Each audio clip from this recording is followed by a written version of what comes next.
Dead mold is just as bad as live mold. When a mold dies, its cell wall desiccates, it gets dry, and it'll break apart into little fragments. And the fragments have toxins on them. This is a disease of toxin. When you inhale those toxins, they're in you.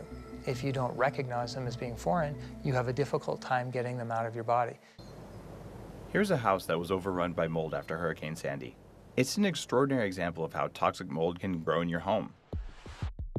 Here's how mold contaminates a building and makes you sick. First, there are wet or damp conditions in your home, school, or office that come from things like water leaks, poor construction, constricted airflow, air conditioning, and condensation. The mold grows sometimes in the open, but more often you can't see it.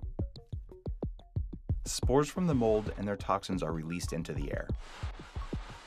When there's mold in your environment, it contaminates your furniture, your clothes, and everything you own. You and your family are exposed to the toxins. You get systemic body poisoning from mold toxins. After you're sick, mold can directly invade and infect your already weakened body, which makes you feel not very good, so you stay home, which makes you sicker and sicker, because that's where the mold is. What you can't see can hurt you. We just came out of this house. There's black mold in the ceiling. There's water damage all over the place. What happened here? We did some air testing. We found mold spore counts were in the thousands for Aspergillus, Penicillium, also Stachybotrys. So as you walk through the house before we tear everything out, you can see water stains in about 12 or 13 places throughout the house. On the upper floors, in the basement, there's a 3-foot water line. I noticed in the kitchen, I pulled down some of that drywall, and there was no marks at all on the paint. And you peel back the paint, and there's layers of cardboard just full of black mold. Most times, the moisture originates from behind the wall. So when you're looking at a wall and it looks okay on one side of the wall, we know that when we pull the drywall out, the back of the wall is going to be 10 times worse than the front of a drywall. The first thing that we do when we come into a house is a pre-treatment. So we'll fog the house once to kill the majority of the mold, surface mold, so that it protects the guys.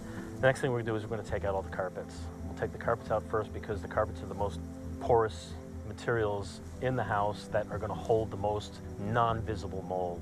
So once the carpets are out, we have a better slate to work on. Then we're going to tear out all the drywall. We're going to go room by room.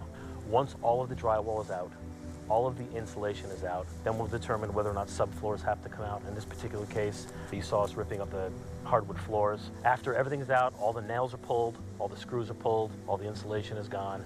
Any porous material that could fail an air test has got to be removed. And then after that's done, then we start the fogging.